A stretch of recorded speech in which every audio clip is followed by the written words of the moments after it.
북한이 지난 9월 25일부터 10월 8일까지 벌인 무력 시위와 관련된 사진을 10월 10일 대량으로 공개를 하며 선전전에 나섰습니다. 조선중앙통신은 사진을 공개하며 여러가지 주장을 했었고, 언론 매체를 통해서도 가지각색의 보도가 있었습니다. 본인은 그 정치 선동은 제외하고 군사적인 부분만 추려서 사진을 분석을 한 후 시청자 여러분과 공유를 합니다. 우선 그 저수지 수중발사 탄도미사일입니다. 언론을 통해서 이미 접하셨겠지만 북한이 2022년 9월 25일 태천에서 단거리 탄도미사일을 발사를 했다고 합참이 발표한 것이 이 개량형 KN-23 SLBM으로 확인이 됩니다. 이 탄도미사일은 2021년 10월 11일 평양에서 열렸던 무기전람회 자위 2021에서 처음 식별된 것입니다.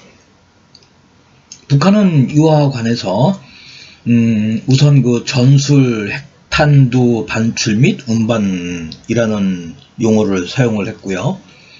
두 번째는 그 작전 시 신속하고 안전한 운용 취급 질서를 확정하기 위해서, 세 번째는 수중 발사장들에서의 탄도미사일 발사 능력을 숙련시키고 신속 대응태세를 검열하기 위해서, 마지막으로 계획된 저수지 수중 발사장 건설 방향의 확증을 확인하기 위한 발사라고 주장을 했습니다. 공개된 사진을 분석을 해보면 발사 원점은 평양북도 태천군에 있는 태천호 또는 태천저수지이고, 발사 지점의 좌표는 현재 화면에 보시는 바와 같이 북위 40도, 동경 125도 30분 40초입니다.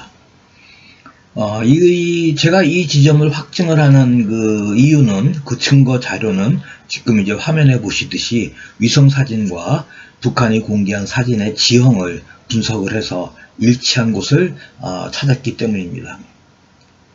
또한 김정은과 김덕훈이 식별이 되는 사진의 위치 좌표는 북위 39도 58분 24초와 동경 125도 31분 16초로 그 태천 저수지의 그 뚝방 제방이 되겠습니다. 북한의 이 주장에는 아주 근본적인 의문점이 있습니다. 사진을 보면 수중 바지선을 이용을 한 발사로 추정이 되는데, 북한은 수중 발사장 건설 방향이라는 용어를 사용을 하고 있습니다.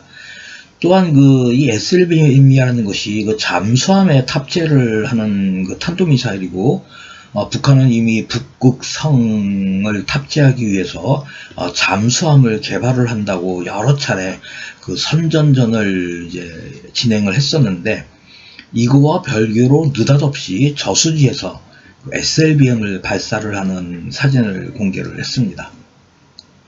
따라서 이것이 북한이 항구적인 수중 미사일 기지를 건설을 하고 운용을 할 것인 것을 의미하는 것인지 여부와, 그렇게 만약에 한다면 운용 교리는 어떻게 할 것인지에 대해서 면밀하게 분석을 추가로 할 필요가 있을 것 같습니다. 또한 북한이 SLBM 탑재 잠수함 개발에 실패를 하고 북극성 계열 SLBM은 포기를 한 다음에 그 대안으로 저수지에서 발사를 하는 바지선 플랫폼으로 운용 교리를 변경을 했을 가능성에 대해서도 아주 주도 면밀하게 검토를 해야 될 필요가 있을 것으로 보입니다. 두 번째 공개된 사진들은 2022년 9월 28일 평양 순안에서 발사를 한 단거리 탄도미사일 KN-23 또는 확장형 KN-24 형상을 가지고 있는 미사일인데, 이날 김정은의 위치는 39도 10분 26초, 125도 40분 07초로 그 실리 미사일 기지 남쪽에 있는 야산 정상에서 미사일의 발사 장면을 쳐다보고 있습니다. 세 번째는 그 10월 1일날 발사를 한 초대구경 방사포 KN-25와 관련된 건데, 역시 그 평양 순환으로 보이지만 지형 지물을 이제 확인할 수가 없어서 발사 원점은 식별하기가 좀 곤란합니다. 네 번째는 그 10월 4일날 무평리에서 발사를 했다고 하는 IRBM인데, 이번에 공개된 사진을 통해서 화성 12호 힘이 이제 명확해졌고, 발사 원점은 합참 발표와 달리 자강도 전천군 다제리입니다. 발사 원점의 좌표는 북위 40도 36분 40초이고 동경 126도 25분 32초입니다. 그리고 이 화성 12호가 겨냥을 한 표적은 본인이 발사 당일인 10월 4일 방송을 해드린 대로 호놀루루와 하와이였음을 북한이 이번에 사진으로 공개를 했습니다. 다섯 번째는 2022년 10월 6일 서부전선에서 실시를 했다고 하는 합동 타격 훈련입니다. 북한은 서부전선 장거리 포병대와 공군 비행대를 동원을 했다고 주장을 했습니다. 그리고 섬에 설정된 표적에 중거리 공대지 미사일과 순항미사일, 근접지원 폭격과 장거리 포병대의 순차적 화력 타격을 실시를 했다고 주장을 했는데, 공개된 사진을 아무리 살펴봐도 이 표적이 타겟이 명확하지가 않습니다. 그래서 가장 유사한 것이 서해 관문 인근에 있는 하취라도가 이제 표적으로 추정이 되기는 하는데 확증하기는 조금 어렵습니다. 그리고 공개된 사진에는 122mm MLRS와 240mm M1991 MLRS 그리고 152mm 곡사포를 사격한 것이 확인이 됩니다. 마지막으로 2022년 10월 8일날 실시를 했다고 하는 대규모 항공 공격 종합훈련입니다. 사진들이 굉장히 많이 공개가 됐는데 흥미로운 사진들이 상당히 많이 있습니다.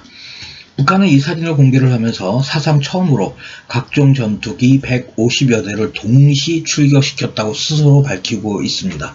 그리고 공군의 사단별, 연대별 조종사들이 지상 목표 타격과 공중전 수행 능력을 재확증하고, 이 말이 굉장히 중요합니다. 공중전 수행 능력을 재확증하고 비행 지휘와 부대별 협동작전 수행 능력을 향상시키는 데 목적을 두고 실시를 했으며, 신형 공중무기 체계의 시험 발사를 통해서 신뢰성을 검증했다라고 주장을 했습니다.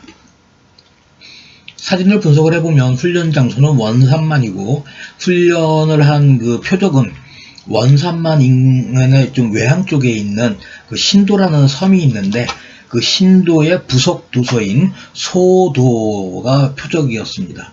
사진으로 확인되는 북한 공군의 전투기의 기종과 숫자는 사진만입니다.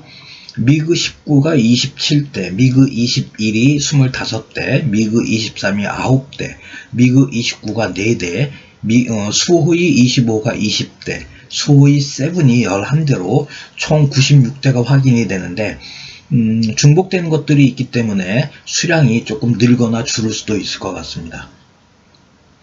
이 중에서 북한이 공식적으로 98대를 도입을 한 미그 19는 이제 중국제 모델명으로 F6라는 기종인데, 도입 수량 대비 28%가 동원이 되었습니다. 150대를 러시아로부터 동원을 한 미그 21과 미그 21을 중국이 무단 복제를 한 F7 40대 합쳐서 총 190대를 도입을 한 것으로 확인이 되는 그 미그 21 계열은 25대가 동원이 되어서 13% 정도 이제 확인이 됩니다. 그 다음에 56대를 도입을 한 미그 23은 9대가 확인이 되므로 17% 정도가 되고요. 40대를 도입을 한 미그 29는 4대밖에 확인이 안 됩니다. 그래서 이제 도입 수량 대비 10%가 동원이 된 것으로 보이고, 36대를 도입을 한 수호이 25는 20대가 확인이 되어서 도입 수량 대비 55%입니다. 18대를 도입을 한 수호이 7은 11대가 확인이 되어서 도입 수량 대비 61% 정도가 되겠습니다. 그리고 신형 공중무기 체계의 시험 발사를 했다고 주장을 했는데 이를 확증할 만한 사진은 공개된 게 없습니다. 해상 및 시사점을 말씀을 드리겠습니다. 북한이 매우 다급한 것으로 보입니다. 잠수함 탑재도 아니고 고정식 사일로와 다를 바가 없는 저수지에서 운용을 하는 SLBM을 공개를 하면서 전술 핵을 운운을 하고 현대 공중전에서는 제공권에 아무런 영향을 미칠 수가 없는 미그 19와 미그 21 그리고 이미 우크라이나전에서 기체 능력의 한계를 보여준 미그 29를 가지고 공중전 수행 능력을 재확인했다고 주장을 하고 있기 때문입니다. 그리고 공개된 사진에서는 김정은이 매우 초췌하고 피곤한 모습으로 확인이 됩니다. 현재 북한 기득권층이 받고 있는 압박의 강도를 단적으로 나타내는 듯합니다. 본인이 몇 번에 걸쳐서 언급을 했지만 북한이 수행을 하는 군사도발의 목적은 아주 자명합니다. 군사도발과 무력 위협으로 한반도의 긴장을 고조시키고 이를 해소한다는 명목으로 정치 협상 테이블을 만들며 그 협상 테이블을 통해서 군사 위협을 중단한다는 조건으로 경제적 이익을 취하기 위한 수단으로 그동안 활용을 해왔습니다. 이러한 패턴은 지난 수십 년 동안 반복이 되어 왔습니다. 과거의 방식이 한미일에 더 이상 통하지 않는 현 상황에서 태천의 SLBM을 공개함으로써 북한이 가지고 있는 한 장의 카드가 완전히 사라져 버렸습니다. 북한이 꺼내들 수 있는 협박, 군사적 협박의 카드가 국내에 존재하는 오열들을 동원한 국론 분열과 심리전 그리고 군사적 도발 가능성의 예상은 두 가지 경우로 압축이 되어 버렸습니다. 그 두 가지 가능성을 억제하기 위한 것인지는 모르겠으나 순환 배치 전력의 임무 교대 시기를 2개월씩이나 앞서서 주한미 2사단 2여단 장비가 8일날 한국에 반입된 것이 아닌가 이렇게 생각을 합니다. 이번 편 여기까지 하겠습니다. 감사합니다.